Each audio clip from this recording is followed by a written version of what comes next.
사랑하는 여러분, 복된 새해 맞이하고 계십니까? 올해도 하나님의 은혜가 풍성하게 넘쳐서 가면 갈수록 더 좋은 인생이 될 수 있기를 축복합니다. 오늘부터는 연말연시 사역으로 잠시 멈추어 섰던 사무엘서 강해 다윗에게 신앙의 길을 묻다 시리즈를 계속 이어가도록 하겠습니다. 오늘은 그 16번째 시간으로 함께 읽은 본문을 가지고 사울의 창 다윗의 기도라는 제목으로 말씀을 나누겠습니다. 오늘 우리가 읽은 본문은 이스라엘의 초기 역사에 있어서 가장 슬프고 잔혹한 사건 중에 하나입니다. 다윗을 죽이려고 혈안이 된 사울이 그 과정에서 이 다윗의 도피를 도와준 제사장 아히멜렉과 그 동료 제사장과 그 모든 일가족 85명을 몰살하는 일이 벌어졌습니다. 우리는 앞서 본문에서 모압 땅으로 피했던 다윗이 하나님의 선지자 갓의 명령을 따라서 그 말에 순종하여서 유다 땅 헤렛 스풀로 내려왔다는 것을 함께 살폈습니다. 사울에게 쫓기고 있는 다윗이 그의 영토인 유다 땅에 다시 들어갔다는 것은 매우 위험한 일입니다. 하지만 다윗은 선지자의 말에 순종합니다. 사울은 자신의 발빠른 정보력을 이용해서 다윗이 유다 땅으로 들어왔다는 사실을 전해 듣습니다. 그 소식을 듣자마자 다윗은 곧바로 군사들을 모아서 다윗을 잡기 위해 출정을 합니다. 성경 6절에는 사울이 기브아 높은 곳에서 손에 단창을 들고 에셀나무 아래에 앉았고 모든 신하들은 그의 곁에 서 있다, 이렇게 보고를 합니다. 기브아는 베냐민 지파 영역에 소속된 도시였습니다. 그리고 우리가 잘 아는 대로 기브아는 사울의 고향입니다. 본문의 내용으로 보아서 사울은 이 자신의 출신지였던 기브아 사람들에게 정치적인 특혜를 준 것 같습니다. 그래서 그들을 잘 살도록 도와준 거죠. 7절에 보면 그 내용이 나와 있는데 기브아 사람들에게 밭과 포도원을 주고 그들을 정부 관료로 등용해 주었던 것 같습니다. 요즘으로 말하면 자신의 고향 사람이라는 이유로 그 지역 사람들이 먹고 살기 좋도록 어려움도 도와주고 직장도 주고 공무원 자리를 많이 만들어서 직장을 넓혀주고 이런 일들이 있었던 것 같아요. 이런저런 편의를 봐주었던 겁니다. 하지만 불행하게도 이 불행의 시작이죠. 이 과대망상에 사로잡힌 사울이 있지도 않은 일을 또 벌리지도 않은 일을 상황을 머릿속에 상상으로 그려내서 사람들을 위협하는 데서 이 불행이 시작됩니다. 8절에서 말하는 것은 자신에 대한 신하들의 이 역모 사건, 이것이 실제로 일어난 사건이 아님에도 불구하고 사울은 그것을 상상 속에서 아주 멋지게 그려냅니다. 실제처럼. 그저 망상에 불과한 내용인데 그것이 마치 실제 일어났던 것처럼 그렇게 만들어서 주변에 둘러싼 백성들을 위협하는 것입니다.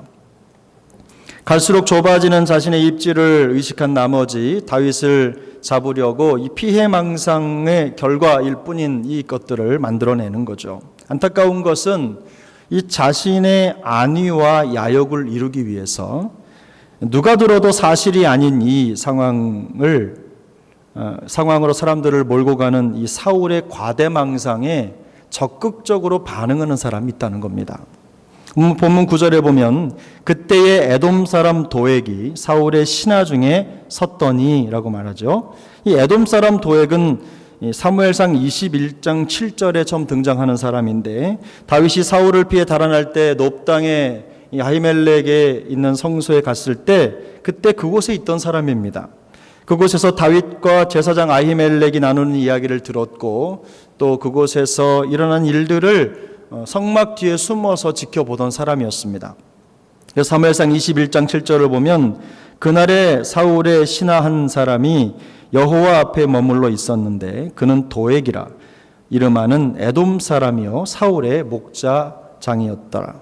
그렇게 기록합니다. 도액은 제사장 아히멜렉이 곤경에 빠진 다윗에게 진설병과 골리앗의 칼을 주는 것을 목격해 두었다가 지금 사울에게 일러 바치고 있는 겁니다. 사울은 도에게 이 고발을 근거로 해서 제사장 아히멜렉과 그의 제사장들, 그리고 그뿐 아니라 그의 모든 가족들이 자기를 대적하는 공모자라고 단정을 내리게 됩니다. 다윗에게 양식과 무기와 영적인 도움을 제공한 것이 자신의 왕권에 도전하는 역모라는 것입니다. 그래서 그 역모를 씌워서 그 혐의를 가지고 아히멜렉과 그 제사장들을 문초합니다. 그래서 아히멜렉은 최선을 다해서 자신이 벌인 상황에 대해서 변호하고 사실을 이야기했지만 사울이 이미 마음속에 결정해 놓은 그 프레임을 벗어나기가 어려웠어요. 그래서 이미 사울은 그렇게 하기로 결정을 하고 진행하는 일이었기 때문에 제사장 아히멜렉이 아무리 그것을 변호해도 소용이 없었습니다. 사울은 곧바로 아히멜렉과 그 모든 가족을 학살하라고 신하들에게 명령을 내립니다. 명령을 받고도 하나님의 제사장에게 손을 대는 것이 두려워서 나서는 사람이 없자 이제 사울은 그 사건을 고발한 고발자 도액에게 명령을 내립니다. 그들을 가서 죽이라고 하는 거죠. 그래서 이후에 도액은 아히멜렉을 비롯한 모든 제사장과 그 일가족 85명을 몰살하는 소름 끼치는 만행을 저지르게 됩니다. 이 말도 안 되는 혐의를 씌워서 이 저질러진 역사상 가장 무자비하고 몰상식한 대학살을 저지르는 이 도액에게서는 조금의 망설임이 느껴지지 않습니다. 종교개혁자 칼빈은 그래서 이 도액을 가리켜서 더할 나위 없이 완전한 악인이라는 평가를 내렸습니다. 사울의 몰락은 우리가 잘 아는 대로 사무엘상 15장부터 시작합니다. 그가 이 아말렉을 진멸하라고 하는 하나님의 말씀을 받고 아말렉을 진멸하러 나가서 하나님이 승리를 주셨는데 그 왕이죠. 아각을 진멸하고 그 모든 소유를 없애라고 했는데 사울은 그렇게 하지 않습니다. 이 불순종에서부터 시작한 이 사울의 몰락인데 이제는 그야말로 이 악인의 말을 증거로 삼아서 선량한 제사장들과 주민들을 처참하게 죽이는 이 돌이킬 수 없는 상황까지 치닫고 있는 것입니다. 결국에는 왜곡된 편집증과 질투심에 사로잡혀서 하나님과 그 하나님의 뜻에 대한 반역과 죄의 길로 끊임없이 내려가는 거죠. 이 한 사람에 의해서 있어서는 안 될 일이 지금 벌어지고 있는 것입니다. 우리는 계속해서 하나님의 마음에 합한 사람 다윗의 생애와 그가 이스라엘 왕이 되어서 나라를 통치하게 되기까지의 여정 속에 일어난 사건들을 살펴보면서 하나님이 우리에게 교훈하시는 교훈들을 마음에 새기고 있습니다. 우리는 오늘 본문을 통해서 이 창과 칼을 손에 들고 이처럼 끔찍한 만행을 주도하는 두 사람을 만나게 되는데요. 첫 번째는 단창을 손에 쥐고 앉은 사울입니다. 두 번째는 무자비한 칼로 무고한 제사장들을 처참하게 학살하는 도액입니다. 첫 번째 우리는 단창을 손에 든 사울을 봅니다. 사실 이 다윗과 사울의 만남이 시작된 이후에 사울은 항상 손에 창을 들고 있었습니다. 다윗은 궁중의 음악사로 초청을 받았지만 사울이 그를 등용할 때 그에게 준 직업은 사무엘상 16장 21절을 보면 사울의 무기를 드는 자였습니다. 골리앗과 싸우러 갈 때도 다윗은 사울의 칼을 받았습니다. 그러나 결국 다윗은 막대기와 물매 그리고 물맷돌 5개를 들고 골리앗에게로 나아갑니다. 사무엘상 18장 10절에서도 사울은 다윗의 하프 연주를 들으면서도 손에서 창을 놓지 않았습니다. 또 사무엘상 19장 9절부터 10절에 보면 자신을 위해 음악을 연주하는 다윗에게 손에 든 단창을 집어 던져서 그를 죽이려고 했던 일이 있었습니다.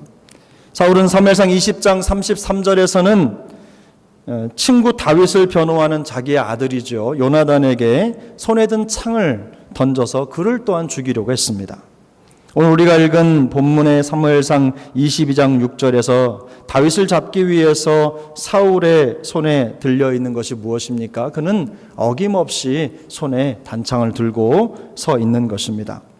그는 항상 몸에 단창을 지니고 있었습니다. 그가 들고 있는 단창은 결국에는 자기를 보호하고 지키려는 도구라고 하기보다는 자신을 반대하는 사람들을 죽이려고 하는 창이었습니다. 사울은 생명을 살리는 인생을 살기보다는 누군가를 죽여야지만 내가 살 수 있다고 생각하는 삶을 살았던 것 같습니다. 누구를 죽이는 인생을 살아간 것이죠. 그의 일관된 목적은 누구를 죽이는 것이었어요. 그의 살해 의도는 두려움과 시기와 질투 그리고 잘못된 악 감정에서부터 시작되었습니다. 결국 그는 악한 사람의 악의적인 증언을 바탕으로 해서 무고한 사람들에게 죄의 혐의를 씌우고 학살하는 데까지 나아가게 된 것입니다. 그는 이 모든 것이 자기를 지키는 과정이고 또 자기의 필요에 의해서 통치의 권력을 드러내는 것이라고 생각했을 것입니다. 그러나 결코 그렇지 않았습니다. 오히려 자신을 죽음과 파멸의 길로 몰고 가는 자멸이었다는 것을 우리는 보게 되는 것이죠. 우리가 여기에서 한 가지 더 생각해야 하는 것은 이 사람을 죽이는 창이 사울이 가지고 있는 이 사울의 손에만 들려진 것이 아니라는 것입니다. 우리의 마음속에도 그에 못지않은 사람을 죽이는 단창이 숨겨져 있다는 것입니다. 그래서 잠언 6장 12절부터 14절은 이렇게 말씀합니다.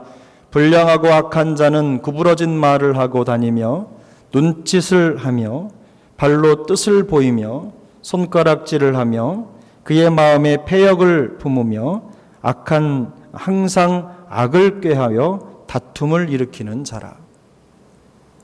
내가 어떤 의도에서 어떤 생각으로 어떤 행동을 하는지 본인도 모르는 사이에 구부러진 말을 하고 눈짓을 하며 또 발로 뜻을 보이며 폭력을 행사한다는 얘기죠. 손가락질을 하며 그의 마음에 패역을 품고, 패역이라고 하는 것은 하나님의 뜻과는 상관없는 것을 이야기하는 것입니다.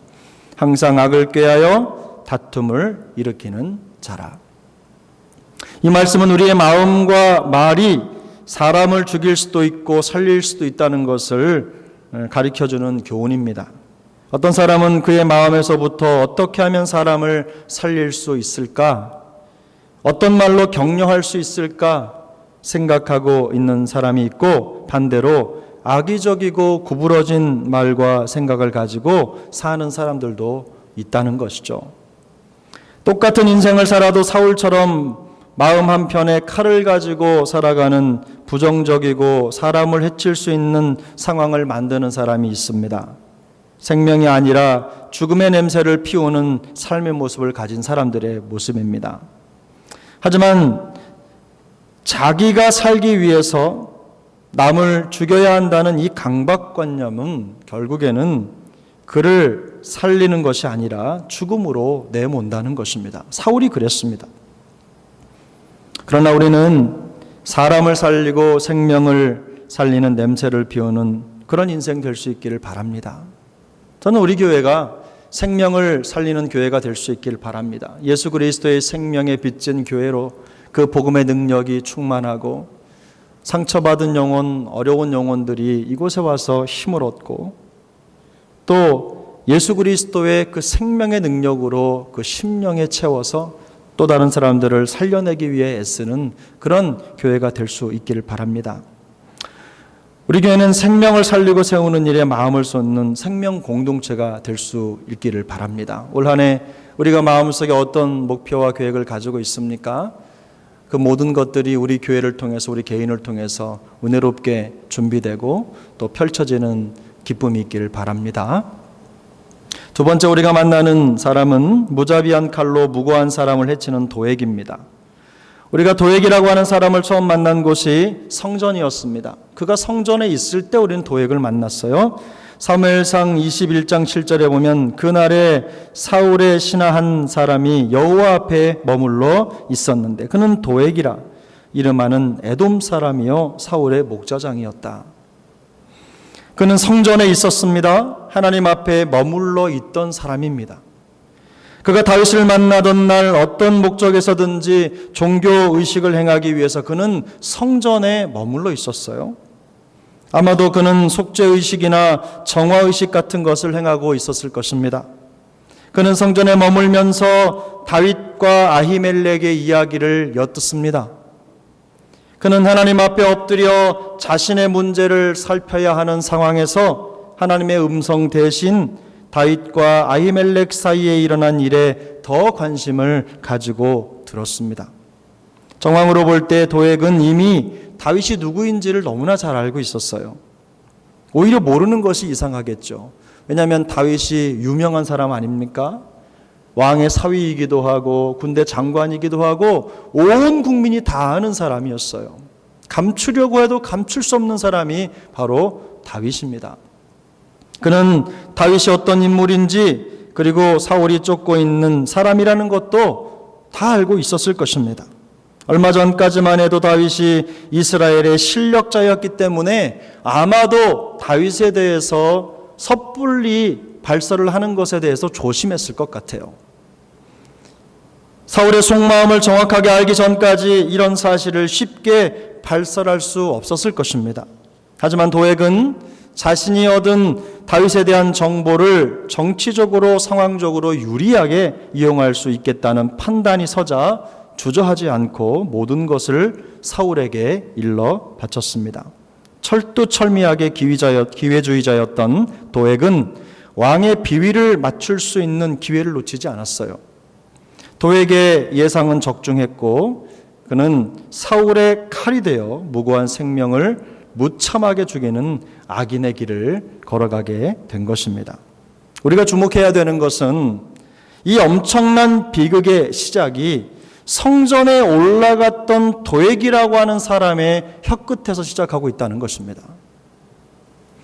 오늘날로 말하면 도액은 그저 평범하게 교회에 출석하는 성도였습니다. 하지만 그는 하나님의 성막에 가는 목적과 상관없이 성전을 드나드는 그저 그런 사람이었어요. 그는 성전에서 있었던 일을 우연히 알게 되었고 그것을 이용해서 자신의 성공과 유익을 도모하려고 합니다.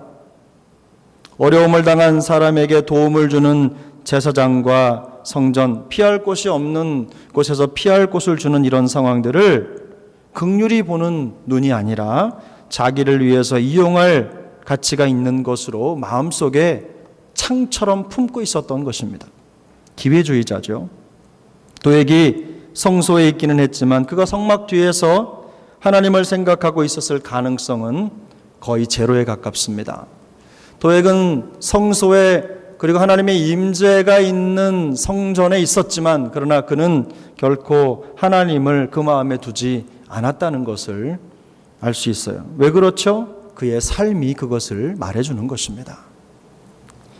교회에 가까이 있다고 해서 하나님을 더 많이 생각하는 것은 아닙니다. 옛날부터 학교에 지각하는 친구들은 학교 담벼락 밑에 사는 사람들이었어요. 제 친구 한 사람이 있는데 제가 다닌 초등학교가 청파 초등학교였는데 그 초등학교 담벼락 밑에 문구점이 있습니다. 옛날 말로 문방구가 있었어요. 근데 거기에 그 아들이 제 친구였습니다. 근데 이 친구는 학교에 일찍 오는 법이 없어요. 항상 늦었어요. 그런 것처럼 학교에서 가깝다고 해서 학교에 일찍 오는 것이 아니고 또 교회에 가깝다고 해서 그 사람이 더 영적이 되는 것도 아닙니다. 물론 도움은 되겠지만 그것은 별개의 문제라는 것입니다. 제 이야기를 해보면 저 또한 마찬가지입니다. 제가 교회에 항상 있다고 해서 저는 집에 있는 시간보다 교회에 있는 시간이 훨씬 더 많은데 교회에 있다고 해서 제가 더 영적이라고 저는 생각하지 않습니다. 바로 이곳에서 무슨 생각을 하고 무엇으로 시간을 보내고 또 주님과 어떻게 가까워지기 위해서 노력하느냐에 따라서 더 영적이 되고 하나님과 가까워지는 것입니다. 그래서 교회에 직장을 두고 있는 우리 교역자들이나 직원들은 더 하나님 앞에서 벌벌 떨면서 직을 감당해야 되는 것입니다. 직분자들도 마찬가지입니다. 도액에게 있어서 성소는 그저 종교 활동의 장소였을 뿐입니다. 하나님 앞에서 자신의 부족함을 드러내고 주여 저를 불쌍히 여겨 주시옵소서, 이런 고백을 드리면서 눈물 뿌려 하나님의 임재 속에 들어가는 거룩한 장소여야 할 성소가 그저 그의 필요를 채우는 곳이 되고 만 것입니다. 그가 만일 성소에서 조금이라도 하나님의 뜻을 구하는 사람이었다고 한다면 하나님의 사람 다윗을 고발하거나 또 제사장 아히멜렉과 그의 가족들을 무참하게 죽이는 일은 결코 일어나지 않았을 것입니다. 그는 분명히 명목상 그리스도인이었어요. 십자가의 피로 씻어 죄인의 생명을 살리는 주님의 심정이 가득한 교회와는 상관없는, 그런 것에는 일말의 관심도 없는 사람이라는 것입니다. 그토록 잔인한 일을 저지르면서도 아무런 의문이나 회의도 느끼지 못하는 그야말로 악인이었어요. 시편 52편에는 이토록 악한 도액에 대한 이 다윗의 격한 감정이 담겨져 있습니다. 이 시편에는 에돔인 도액이 사울에게 이르러 다윗의 아히멜렉의 집에 왔다고 말하던, 그에게 말하던 때라고 하는 부제가 붙어 있는데, 도액의 제사장 일가족 학살 사건에 대한 이 내용을 다윗이 들었겠죠. 이 사건을 듣고 나서 그 다윗이 도액이 그 당시에 성소에 있었다고 하는 것을 기억해냅니다. 그리고는 그 마음속에 불같이 터져나오는 마음의 분노를 기도로 바꾸어서 하나님께 올려드린 것입니다. 여러분, 우리 한번 좀 길기는 하지만 이 시편 52편을 함께 읽었으면 좋겠습니다. 시편 52편입니다. 시작. 포악한 자여, 내가 어찌하여 악한 계획을 스스로 자랑하는가? 하나님의 인자하심은 항상 있도다. 내 혀가 심한 악을 꾀하며 날카로운 삭도같이 간사를 행하는도다. 내가 선보다 악을 사랑하며 의를 말함보다 거짓을 사랑하는도다. 간사한 혀여, 너는 남을 해치는 모든 말을 좋아하는도다. 그런즉 하나님이 영원히 너를 멸하시며 너를 붙잡아 내 장막에서 뽑아내며 살아있는 땅에서 내 뿌리를 빼시리로다. 의인이 보고 두려워하며 또 그를 비웃어 말하기를, 이 사람은 하나님을 자기 힘으로 삼지 아니하고 오직 자기 재물의 풍부함을 의지하며 자기의 악으로 스스로 든든하게 하던 자라 하리로다. 그러나 나는 하나님의 집에 있는 푸른 감람나무 같으며 하나님의 인자하심을 영원히 의지하리로다. 주께서 이를 행하셨으므로 내가 영원히 주께 감사하고 주의 이름이 선하심으로 주의 성도 앞에서 내가 주의 이름을 사모하리이다. 아멘. 악인 도액을 통해서 일어난 이 일, 이 참혹한 일, 그 일은 정말로 입에 담을 수 없는, 눈에 담을 수 없는, 마음에 담을 수 없는 고통스러운 일이었습니다. 하지만 다윗은 하나님의 인자하심이 항상 있도다라는 말로 기도를 시작합니다. 이 고백은 결국 하나님의 인자하심이 승리한다라는 고백이 담긴 기도입니다. 그리고 다윗은 모든 상황 속에서 하나님의 한없는 자비하심을 의지하고 감사할 것이라고 기도합니다. 그의 유일한 희망은 선하신 하나님께 있으며, 그렇기 때문에 영원토록 주님 곁에 머물면서 주님의 이름을 사모하겠다고 하는 마음의 결단을 기도로 올려드리는 것입니다. 그리고 이 황당한 도액의 문제를 하나님께 올려드립니다. 오늘 본문은 사울과 도액과 다윗의 모습을 한꺼번에 보여줍니다. 이들 세 사람은 겉으로 보기에 모두가 하나님을 섬기는 사람들이었습니다. 사울은 사사건건 하나님 여호와의 이름을 들먹이는 사람이었어요. 어떤 일을 해도 여호와의 이름을 들먹이고 여호와 하나님의 영광을 위해서 한다고 말했던 사람이 바로 사울이었어요. 도액은 하나님의 성소에 올라가 그 머리를 조아리면서 하나님 앞에 겸손을 표시했던 사람입니다. 그리고 종교 활동에 익숙한 사람이었어요. 그리고 다윗은 성소에서 제사장만 먹을 수 있는 진설병에 손을 대고 이스라엘의 승리의 기념물인 중요한 유물이죠. 거기에 손을 대는 파렴치한 사람으로 그려지고 있는 것입니다. 단편적인 데이터를 보면 다윗은 사울과 도액에게 비난을 받아 마땅한 사람임에 틀림이 없습니다. 전통을 거스르고 그리고 성전의 법도를 어기고 자기가 필요한 대로 행동하고 있기 때문입니다. 성전 기물에 손을 대고 먹어서는 안 되는 것으로 배를 채우는 저속한 사람 정도로 평가될 수 있을 것입니다. 하지만 실제로 나타난 결과는 정반대입니다. 사울은 단창을 들고 설쳐대면서 있지도 않은 그리고 일어나지도 않은 일을 꾸며서 무고한 사람들의 생명을 위협합니다. 도액은 성소에서 우연히 얻은 이 궁지에 처한 사람에 대한 정보를 자신의 신변 유지와 정치적 야욕을 위한 기회로 사용할 뿐이라는 거죠. 뿐만 아니라 하나님의 제사장들을 무자비하게 죽이는 칼이 되었습니다. 반면 다윗은 이 마음에 끓어오르는 감정과 불같이 터져나오는 분노를 하나님께 올려드리는 기도로 승화시킨 사람이었습니다. 여러분이 생각하기에 누가 더 하나님께 가까운 사람입니까? 여러분이 생각하기에 누가 더 하나님의 임재에 가까운 사람입니까? 우리의 현실도 마찬가지입니다. 우리가 하나님을 이 교회에서는 늘 하나님을 섬기는 이 교회에서 늘 거룩한 일만 일어나는 것은 아닌 것 같아요. 교회에서 하나님을 예배하면서 우리를 늘 새롭게 하시는 하나님의 생명과 회복과 부흥을 경험할 수도 있습니다. 그게 맞습니다. 하지만 종종 생각하고 싶지 않는 끔찍한 일들이 벌어집니다.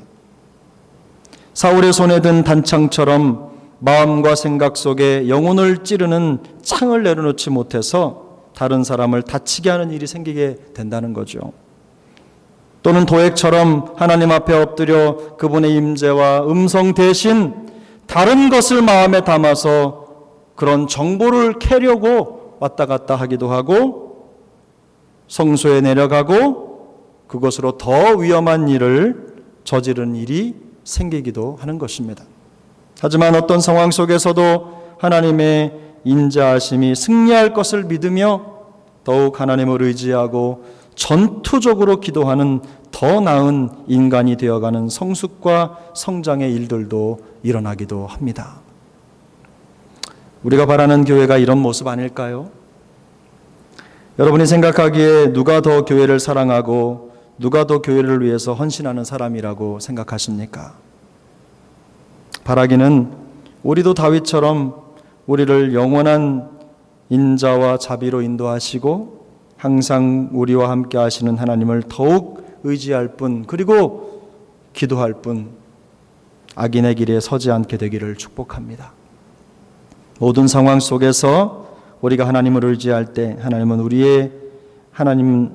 우리의 능력이 되시고 우리를 푸른 감람나무와 같은 복을 누리게 하는 하나님의 백성으로 삼아주시리라고 저는 확신합니다. 나는 하나님의 집에 있는 푸른 감람나무 같으며 하나님의 인자하심을 영원히 의지하리로다. 이 은혜가 올 한 해 우리 세종학 영가정 모두의 가정에 임하기를 예수님의 이름으로 축복합니다. 기도하겠습니다.